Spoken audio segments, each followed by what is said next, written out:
obtenu également des explications sur toute la chaîne. Chez Okavango, une autre société de vente des diamants, le chef de l'État a été suffisamment informé de la stratégie de développement du secteur. Le président Tshisekedi a eu le bonheur de voir les produits exposés à la vente, dont ces diamants bleus d'une valeur de 40 millions de dollars américains.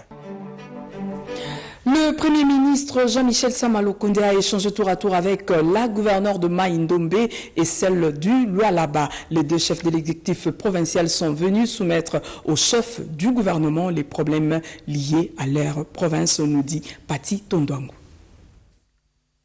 Recevoir les instructions du chef du gouvernement quant à la manière d'améliorer davantage la situation économique de la province du Lualaba, c'est ce qui a conduit Fifi Masuka Saini, gouverneur de cette province, auprès du Premier ministre Jean-Michel Sama-Lukonde Kyenge.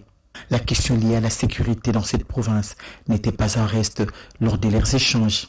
Donc la situation d'abord économique est très préoccupante dans l'espace du Katanga, mais dans la province du Lualaba, nous pensons que nous sommes en train, nous, de surmonter un tout petit peu le domaine de la vente de la farine qui est devenu un denrée rare. Mais une bonne nouvelle pour la province du Lualaba, parce que là-bas, nous avons en tout cas fait beaucoup d'efforts, ce qui fait qu'aujourd'hui, la population est en train d'acheter la farine de la province à un prix passable. Nous sommes venus pour entendre les numéro 1 du gouvernement par rapport à ces instructions, comment nous devons encore améliorer davantage la situation économique que nous avons aujourd'hui, comment aussi faire par rapport à d'autres provinces tout autour de nous. L'entretien entre le chef de l'exécutif national et Rita Bola, gouverneur de la province de Mai-Ndombe, a tourné autour de l'insécurité qui sévit dans cette province et qui empêche les paisibles citoyens d'évacuer librement à leurs occupations quotidiennes, mais également sur la question des taxes sur la superficie forestière et sur les crédits carbone, étant donné que le Mai-Ndombe est une province essentiellement forestière. Il s'agissait des deux taxes de la province que nous sentons que ces taxes-là, une qui est déjà ravie par la DGRAD et une autre taxe dont nous trouvons que le pourcentage, le taux de rétrocession pour la province est un peu bas. Un arrêté ministériel qui donne que 20% à la province sur les 100%. Alors nous voulons que, comme les minerais dans les provinces minières, ils ont 40% de rétrocession, donc 27% pour la province et 15% pour les territoires dont on extrait le minerai. Et pourquoi pas faire aussi pareil pour le crédit carbone, parce que ça dépend aussi des territoires où on vend ce crédit, qui capte le crédit carbone. Donc on est venu voir le premier, qui nous a promis de les faire, de voir avec ses services, et enfin de prendre la solution. Rita Bola attend de cette rencontre avec le chef du gouvernement des solutions adéquates en urgence à ses préoccupations.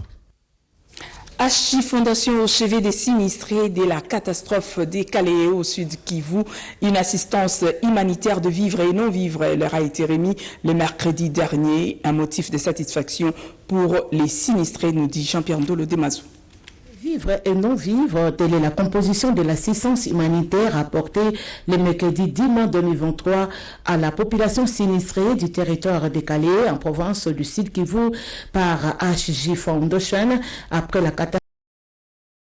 Depuis le soir du jeudi 4 mai dernier au village Nyamokubi et Bouchouchou, c'était à la suite d'une pluie diluvienne qui s'était abattue dans la zone.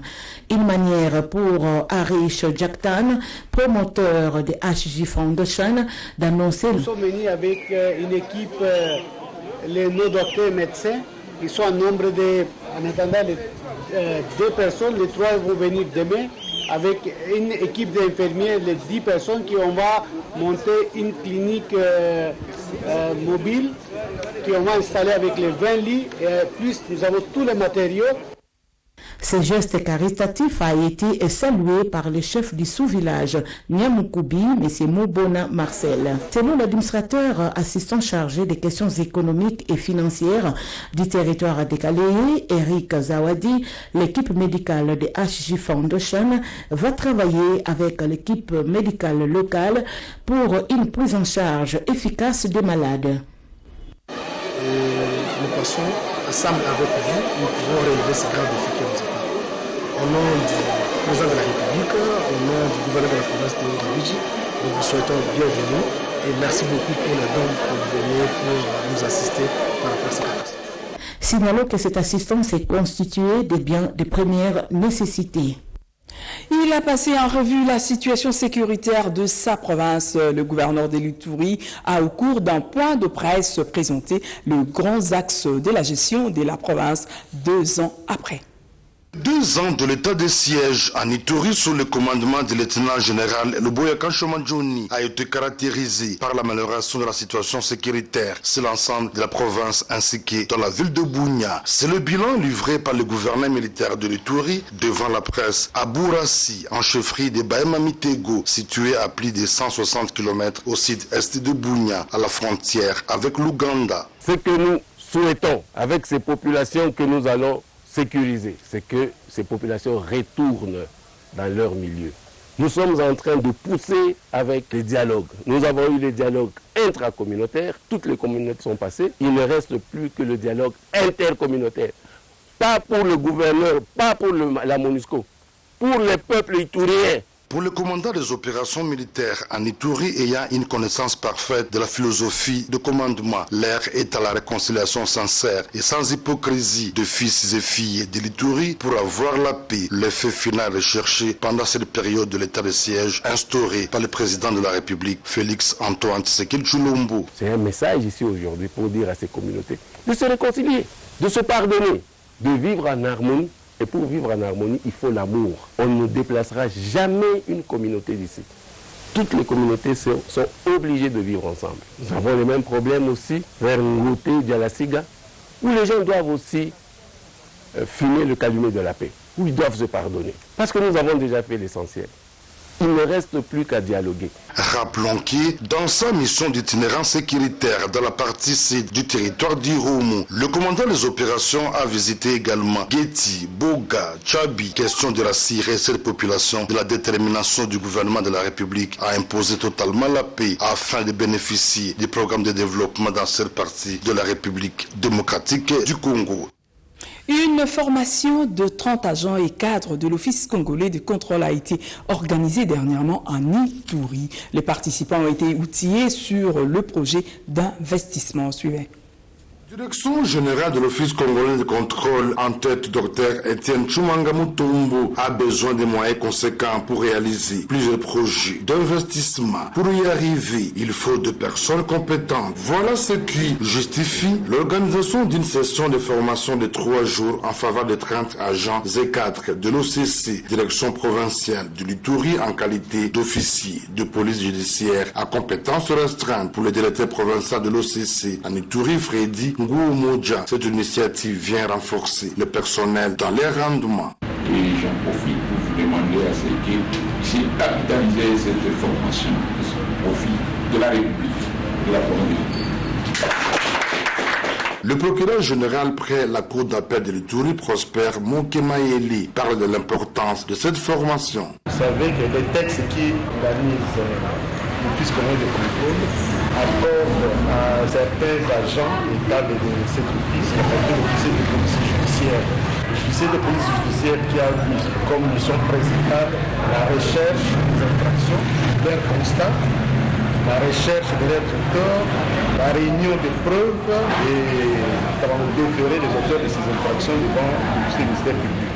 Et que pour que ces agents puissent mieux répondre aux attentes de la loi, la haute direction de l'Office congolais de contrôle, en coordination avec le parquet de grande instance, a estimé utile d'organiser la formation de ces jours. Notons qu'à l'issue de cette formation, les agents et cadres de l'OCC Ituri seront revêtis de qualité d'OPJ après prestation de serment devant l'officier du ministère.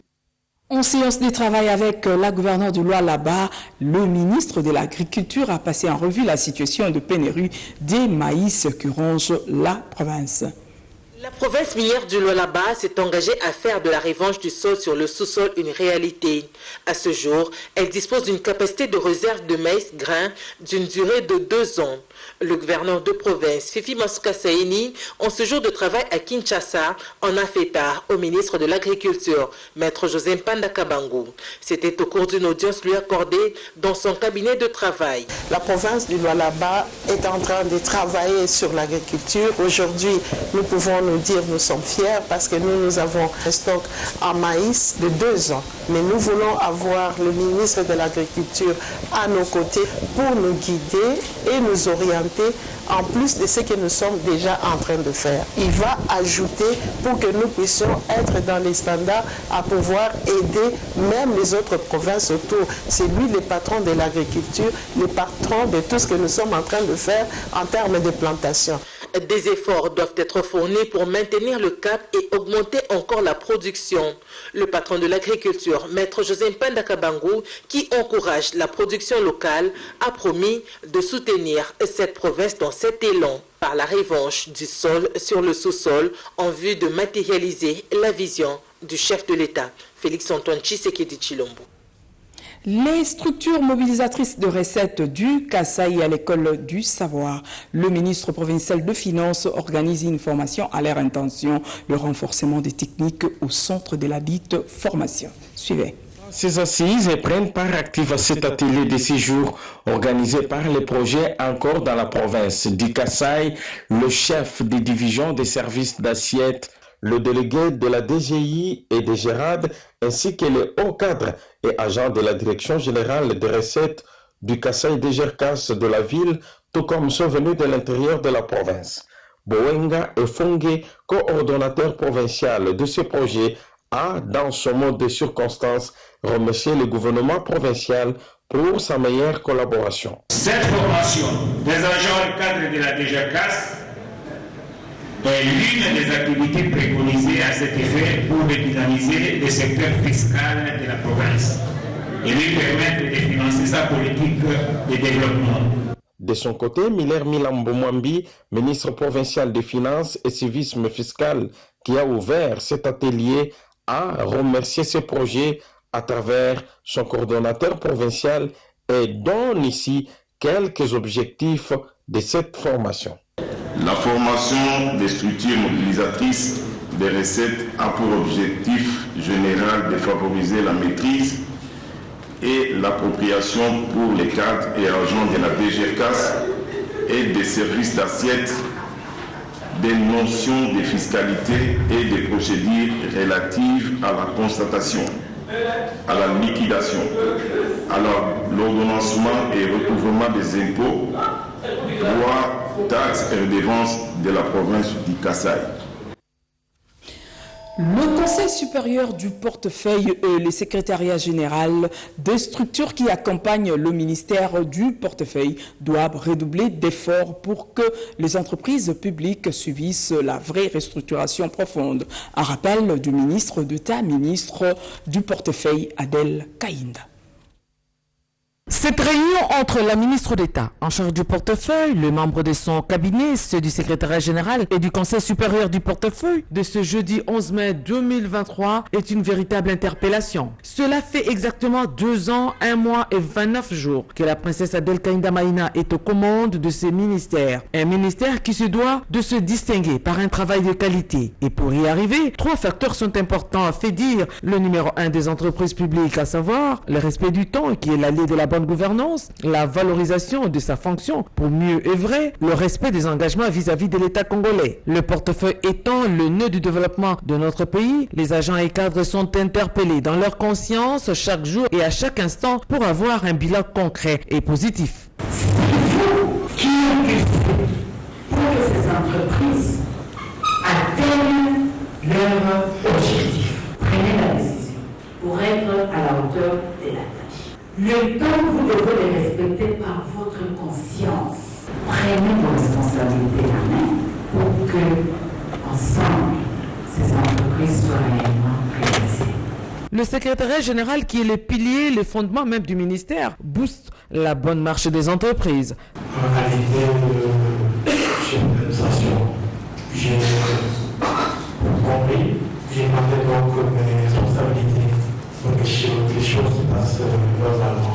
Le Conseil supérieur du portefeuille a pour rôle d'encadrer et de faire le suivi des entreprises de l'État. Chacun de nous a pris la mesure des interrogations et des interpellations que vous nous avez adressées. Nous allons nous engager à les observer et à les mettre en pratique. Toutes ces structures forment un corps pour aider les entreprises publiques à être plus performantes. Ainsi, chacun pourra apporter sa pierre à cet édifice qu'est l'État congolais. Le terrain Manenga dans la commune de Ngaliema, réservé pour les activités sportives et récréatives, est spolié par des personnes non autrement identifiées. La jeunesse de cette entité municipale lance un SOS à l'autorité compétente. Les détails dans ce reportage d'Anastasie Doumbou. Des personnes non identifiées, sans cœur ni loi, s'opposent à l'installation d'un centre culturel pour jeunes au quartier Manenga et Guf dans la commune d'Engaliema. Selon ce jeune, l'ambassade allemande s'est enjointe au désidérata de la jeunesse de cette entité pour mettre en couleur un terrain d'intérêt communautaire existant dans ces coins depuis plusieurs années. Les jeunes qui sont bénéficiaires de ces centres ont voulu réclamer leurs droits, savoir pourquoi il y avait cette suspension et il y a eu des coups de balles qui ont retenti sur les lieux. Les documents, ce sont des preuves dont le ministère de la Jeunesse a disposé à la jeunesse de Manenga pour la construction de ces centres culturels. Donc ils ont tous les documents et les financements sont déjà disponibles pour le début des travaux. L'ambassadeur de l'Allemagne est même descendu sur place pour s'enquérir de l'état des lieux. Ces travaux sont en cours pour construire un bon bâtiment pouvant réunir du centre culturel. Il y est pour des conférences, d'échanges d'idées, de théâtres et autres cérémonies pour la dépravation de mœurs, l'encadrement de la jeunesse en cette période critique de l'histoire où le plus rusé ne cesse d'instrumentaliser cette jeunesse s'avère de plus en plus nécessaire. Ces Congolais non épris de patriotisme tentent par tous les moyens pour spolier ces terrains et empêcher ou bloquer ces initiatives louables. Ce jeune lance un SOS aux autorités compétentes d'avoir un œil regardant sur la jeunesse des Guf et Manenga à protéger ses patrimoines fonciers.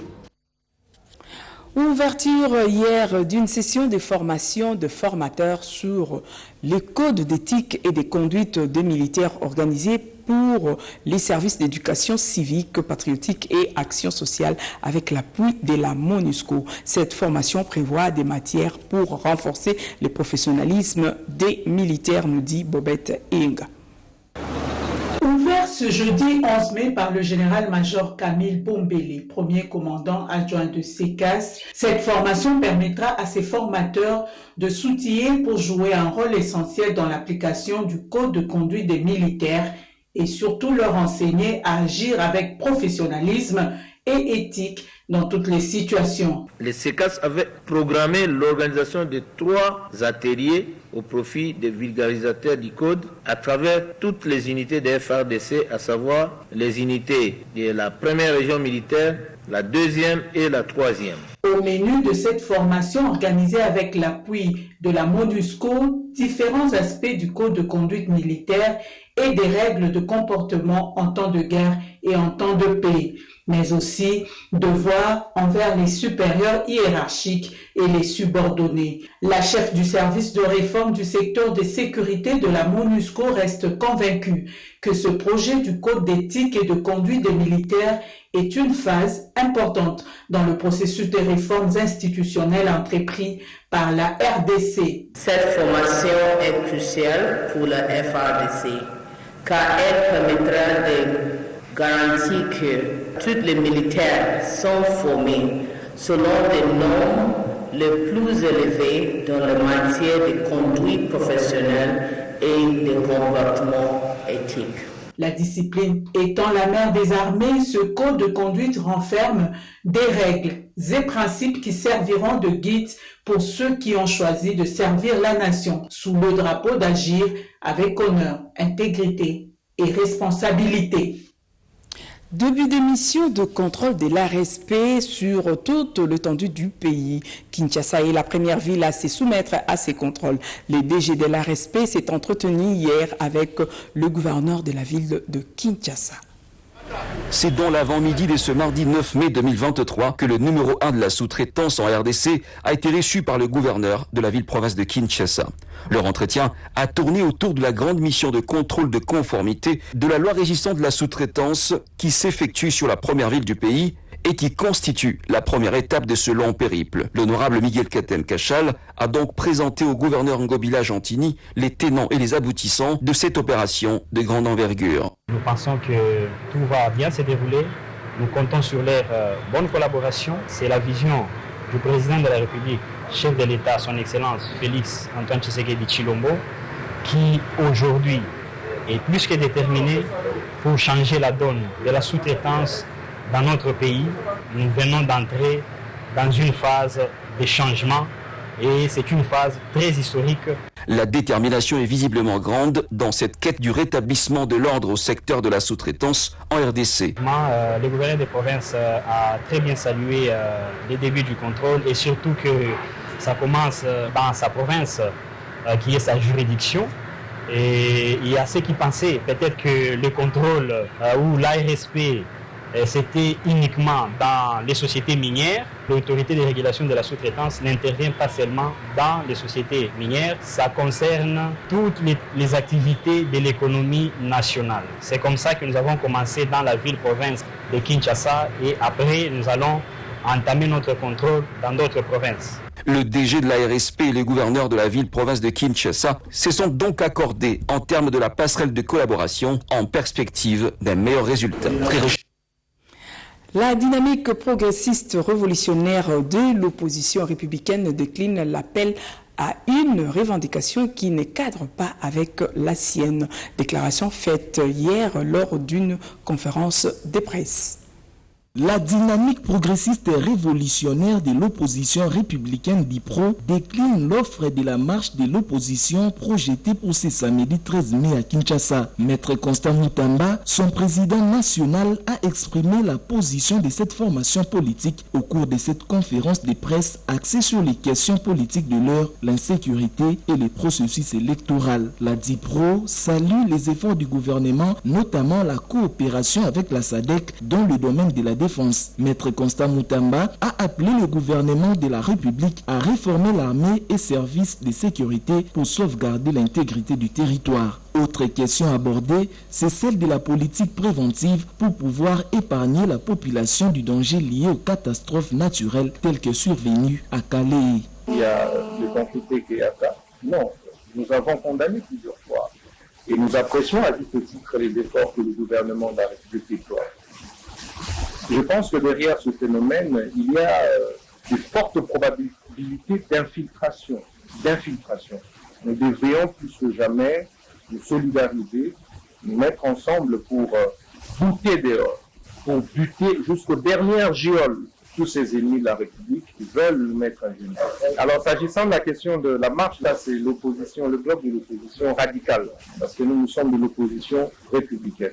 Mais puisqu'ils ajoutent dans leurs revendications, entre autres, la question de la réconfiguration de la CENI, nous considérons que c'est inopportun. La question sur la loi Tchani était aussi à l'ordre du jour. À ce sujet, le numéro 1 de la DIPRO prône l'ouverture d'un débat national. C'est la fin de ce journal réalisé par Aimé Malonda et Attacha Massini. Richard Kwale a concouru à sa rédaction. Prenez rendez-vous à 19h pour une autre édition sur la radio-télévision nationale congolaise dans une présentation de Annie Mbalaka. Quant à moi, je vous dis merci, au revoir et excellente suite de programmes sur la nationale.